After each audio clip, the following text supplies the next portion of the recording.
Ce téléphone, c'est juste une folie, regardez-moi ça, c'est le Samsung Galaxy Z Fold. Je suis super content d'enfin pouvoir l'essayer, il a beaucoup fait parler de lui à la fin d'année. D'ailleurs, son prix, on le connaît depuis pas longtemps et je vais vous le dire après, ça pique un petit peu. Ce produit-là, il a un concept inédit sur le marché, c'est le fait d'avoir un écran de tablette dans la poche. Alors comment ça fonctionne? En fait, contrairement aux autres téléphones pliants, pliables qui se plient une seule fois et qui se mettent dans la poche ensuite, lui, il se plie deux fois. Donc il y a un premier pli ici et un deuxième pli là qui vont vous permettre d'avoir un téléphone en apparence normale qui ressemble à un Galaxy S, qui ressemble à un iPhone, mais ce téléphone, si on le déplie une première fois et une deuxième fois, on a cette surface géante qui est hyper agréable pour regarder des films, hyper agréable pour aller sur internet, qui est hyper agréable pour faire plusieurs choses à la fois, c'est beaucoup mieux qu'un Galaxy Fold.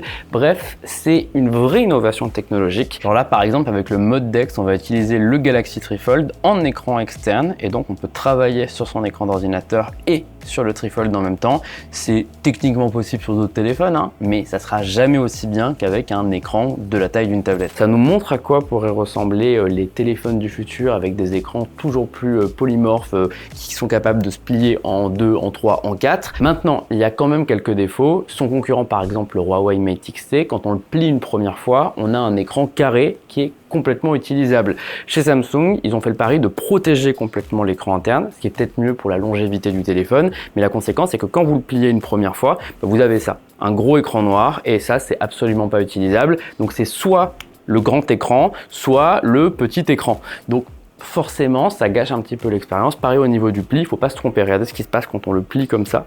Ça se met à vibrer et ça me dit ouvrez le téléphone et repliez-le parce que si je vais jusqu'au bout, je risque de le casser. Donc tout ça pour dire qu'on est encore au début de la technologie, mais qu'en soit elle est hyper prometteuse, qu'elle est extrêmement bien avancée. La finesse, c'est une dinguerie. Je trouve que c'est encore plus impressionnant que sur le téléphone de Huawei parce que le téléphone de Huawei, il est un petit peu plus arrondi, donc on sent pas tellement la finesse. Là, avec ce côté très rectangulaire, on a vraiment l'impression de rien tenir en main et je peux vraiment regarder le tenir avec deux doigts facilement. Mais le point noir, c'est le prix. Il vient d'être lancé aux États-Unis et ça coûte 2899 $. Ça serait à peu près la même chose en euros si on regarde les habitudes de Samsung avec la conversion euro-dollar.